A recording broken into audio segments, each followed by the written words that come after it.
Entonces, hablemos de Francia.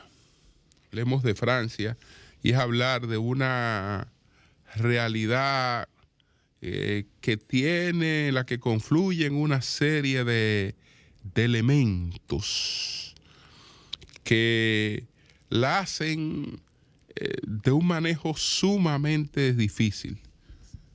La hacen de un manejo sumamente difícil. El problema de Francia es identitario, en primer lugar, y eso obedece a razones distintas. Pero Francia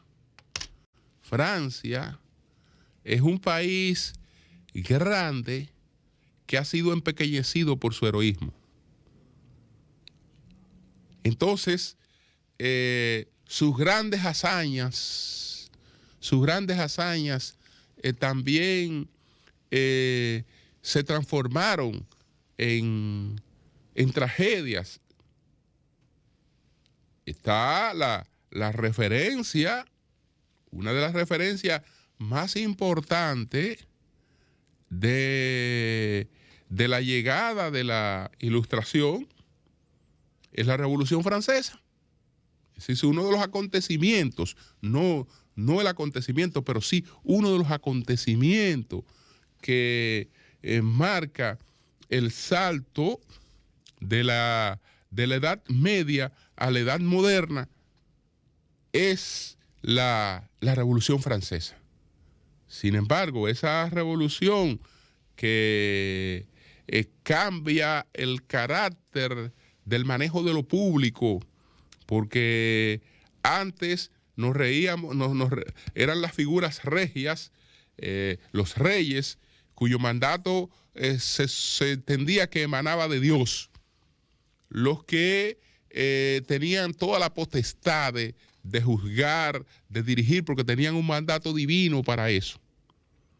Con la Revolución Francesa, ese mandato lo pasamos a la razón, ese mandato lo pasamos a la justicia, y ya es la racionalidad de los hombres la que va a tratar de administrar las sociedades, y después viene el trabajo de los llamados contractualistas que definen el Estado liberal, definen el Estado moderno, organizado sobre la razón, sobre la justicia. Bueno, eso es una influencia fundamental de la Revolución Francesa. Pero esa revolución devino en el guillotamiento, en la guillotina, en un caos total.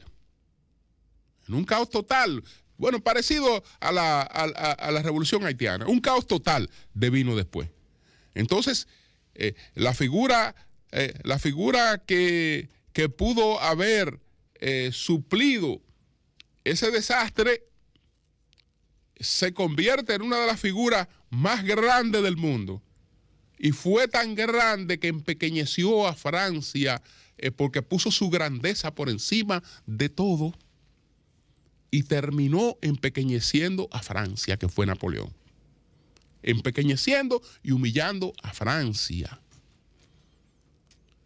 Pero, y eso ha pasado con sus altares patrióticos.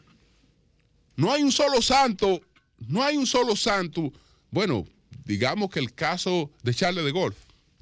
No hay un solo santo del altar patriótico francés que al mismo tiempo no sea un gran héroe y un villano, como el mariscal Philippe Pétain, el héroe de la Gran Guerra, la Primera Guerra Mundial, el héroe de Verdún. Pero el héroe de Verdún después, en la Segunda Guerra Mundial, se convirtió en el villano de la República de Vichy. Entonces, no hay todo lo que ha sido grande, todo lo que es motivo de orgullo, de veneración, ha tenido esas dos connotaciones que se han reflejado mucho en esa en esa falta de identidad. Ahora, esto tiene otros agravantes. Fukuyama, Francis Fukuyama, tiene una obra que se titula Identidad. Ahí él trata la demanda de dignidad y la política de resentimientos. Él escribió a partir de los acontecimientos de la llamada Primavera Árabe, pero él alerta que en los acontecimientos que vamos a presenciar y que nos tocará analizar, ya no solo podemos ir con el rasero del economicismo, es decir, vamos a ver cuál es la situación económica y social de las personas, sino que hay otros elementos que hoy están presentes en estos acontecimientos. Y él habla de tres cosas básicamente, de tres elementos que entiende que tienen que tomarse en cuenta. Él habla de el timós. El timós, ¿qué es el timós? Él lo define como la parte del alma que anhela el reconocimiento de la dignidad. Es decir, en cada persona hay una parte de lo que podemos definir como su alma o como su ser o como lo que fuere, que reclama un respeto de dignidad. Y entonces él habla también de la isotimia. La isotimia, él la define como la exigencia del ser humano de ser respetado en igualdad de condiciones. Luego habla de la megalotimia, pero yo me voy a quedar con los dos primeros, que él recorre una serie de acontecimientos y demuestra cómo en cada uno de ellos están presentes. Hubo un documental muy famoso que se hizo en Francia en el año 2015, donde se llega a un salón donde hay personas de distintos orígenes, y el documental se inicia con esa pregunta: levanten la mano lo que son franceses, y casi todo el salón levantó la mano. Después vino otra pregunta: levanten la mano lo que se siente en francés, y pocos levantaron la mano, porque en Francia una cosa es ser francés y otra cosa es sentirse francés. ¿Qué complica este país? Además de eso, de que es un país que la heroicidad ha sido autodestruida. Ha sido autodestruida y destruida también, pero está complicado porque Francia tiene unas condiciones que no la tiene ningún país de Europa. Francia, ustedes saben cuál es el país con la mayor población de descendencia africana fuera de África. Francia. De descendencia directa, porque no estoy hablando de orígenes, porque si vamos a hablar de orígenes, vamos a hablar de Brasil, de una serie de cosas. No, yo no estoy hablando de que hace 80,000 años, no, estamos hablando de un efecto directo. De un efecto directo. Francia tiene estas características. Francia tiene la mayor población de origen africano, tiene la mayor población musulmana y tiene la mayor población judía. Entonces, tiene también un colapso del estado del bienestar, porque antes era más fácil entender que tú eras francés. Era más fácil tú ser francés porque eso se correspondía con un estatus, se correspondía con un nivel de vida. Pero ser francés hoy, en los venues, ser francés en estas digamos, en estos huacales, en estos pequeños edificios públicos, donde vive la mayor parte de la gente en condiciones realmente muy próximas al hacinamiento, eso no se entiende mucho. Eso no se entiende mucho porque tú eres parte de un país desarrollado, pero vive en condiciones próximas a la de la África subsahariana o a lo de cualquier país en vía de desarrollo. Entonces, eso no se entiende, no se entiende tanto y se complica mucho.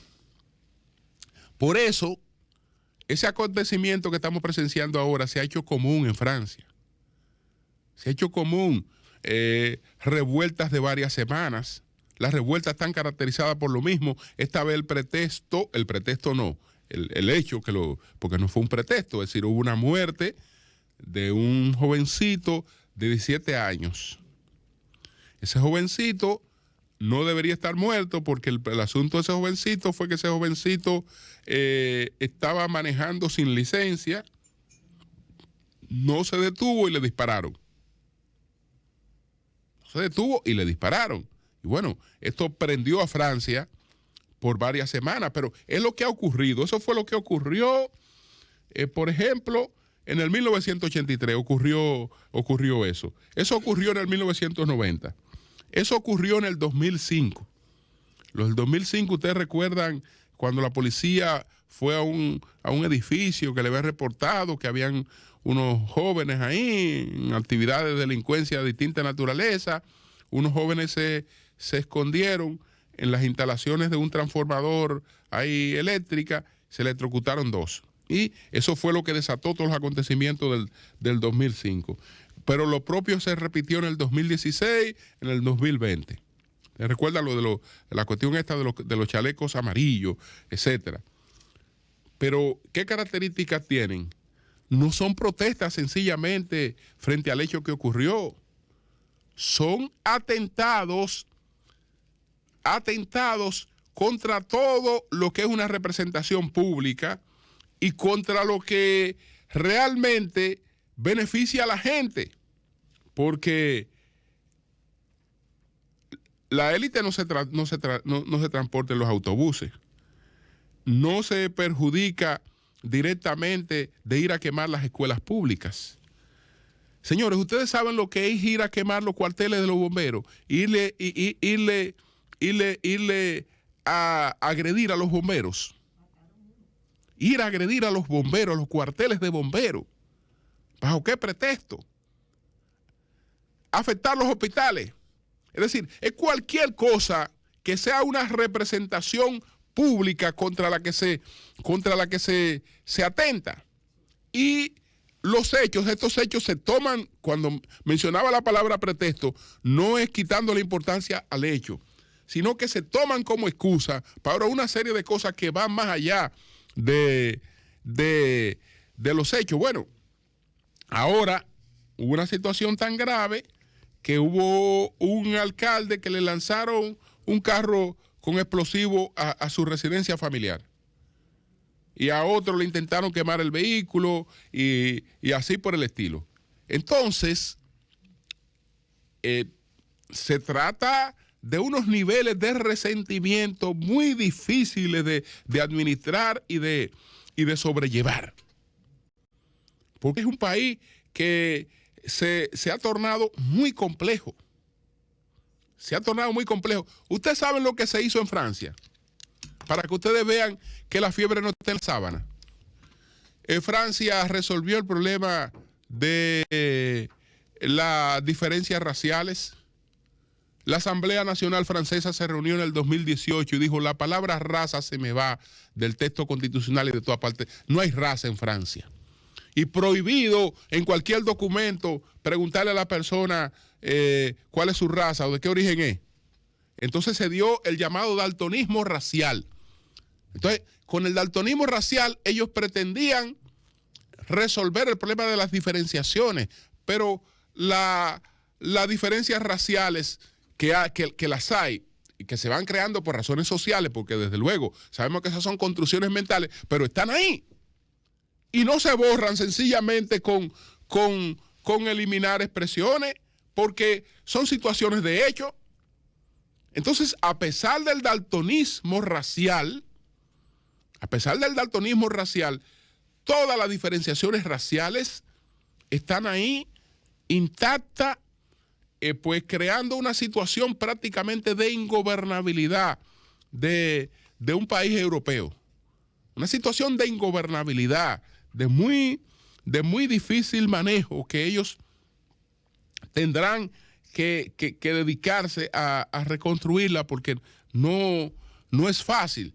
Y entonces los políticos, lamentablemente, para merecer la atención tienen que irse a los extremos. Un político moderado en Francia que esté llamando a hacer desaparecer esas cosas y a tratar de unirse en función del interés general, nadie le pone caso. Nadie le pone caso. Entonces usted ve que las preferencias se dividen en los radicalismos. Y eso realmente complica las cosas. Entonces, es una situación difícil esta situación que vive Francia. Bueno, señores.